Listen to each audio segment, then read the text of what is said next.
When I got laid off in February, I was completely devastated. My money was a mess, my stress was off the charts, and I did not have a backup plan.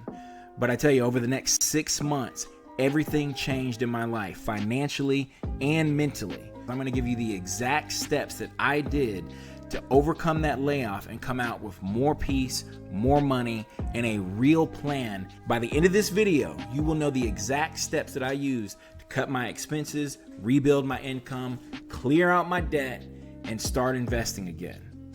So let's get started. In February, I'll never forget, I was talking to my wife, and we were talking about the government layoffs that were happening because we both worked for the government at the time. I was on the phone with her, and she got the email that she was going to have to turn her stuff in the next day. Within 2 minutes, still on the phone, I got that same email. It really had an effect on me mentally because it was the very first time I had been laid off from a job, and it was devastating. But instead of just sitting in that, I came up with a plan. I said, okay, how can I rebuild and how can I do it the right way and the smart way? So step one, first thing I did, I immediately cut spending. I simplified my life immediately. I removed the subscriptions that I didn't need. I cut eating out way down, just about to zero. Right now, there's no income coming into the house. I got to make sure that I can keep providing for my family. The next step is what kept me sane because I had to keep my mind together. Step two, I made sure to hold on to what my identity was outside of work. My purpose in life, your purpose in life, is not to be known for whatever you do for work. No, work is supposed to supplement how you live your life. We do not live to work. We work to live. I really started to seek out real purpose in how I was living my life and adjusted my mind and saying, Richard, prioritize this. If you do this as far as your purpose in life, then everything will come together. The things that I knew that mattered the most, I spent more time doing that. The things that have real value, those things that I want people to talk about when I'm gone one day. I don't want them to say, Richard worked for this company. I want them to say, Richard spent his life dedicated to the purpose that he knew he had to fulfill. So step three, I applied for jobs every single day. Now I know you're saying, wait, hold on now. How is that? How is that the one that changed everything? Because look at the job market. When I got laid off, I started to think, when you get back in the job market, what can you do that will help prevent another situation like this, but also something you know you can do and enjoy? And that's when I started to get practical. You see, when I say I applied every day, that didn't mean I would just give my resume to whatever. I targeted the roles that would increase my income, and I targeted the roles that were ones that could not be susceptible to a layoff so easily. Think about roles like this, customer-facing roles, a role that involves relationships, a role that involves communicating with other people. Because have you ever, called up to get some help with something over the phone? You're dealing with a company, and then you're speaking to a robot, you're speaking to AI. It's a turnoff. You don't want that. You want another person. So think about roles like that if you're going through this circumstance. I also thought about my mental health. There are some jobs out here that will pay you very little, but they give you job security. But your mind is gone because you hate your job. There are some jobs that will pay you a lot, but they have very little job security. You get the job and then you're done 2-3 months later. You're laid off again. You gotta find that job that's in the middle.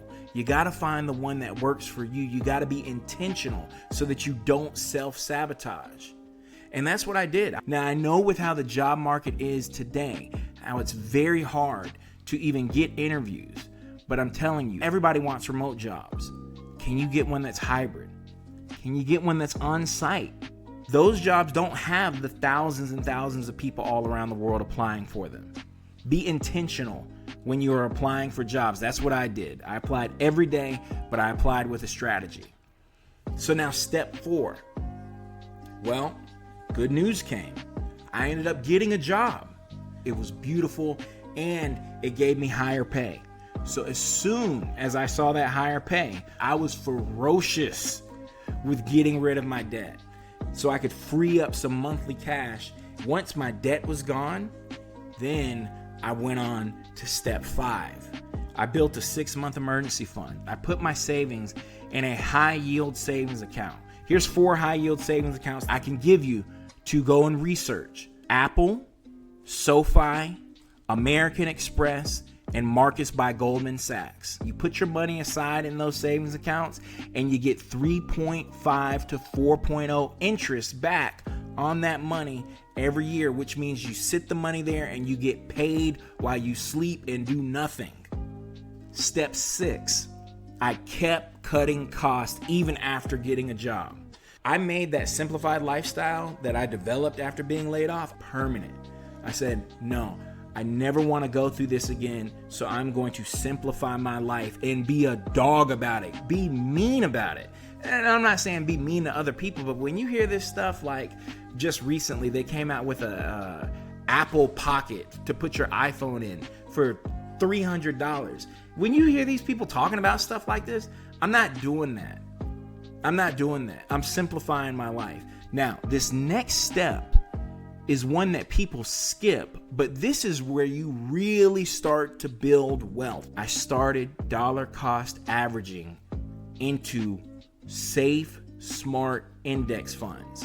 That's VOO, that's VEU, and GLD. VOO is the S&P 500, the top 500 companies in the United States. If it goes down, you don't suffer the major hit like you would if you were investing in individual stocks. VEU is international.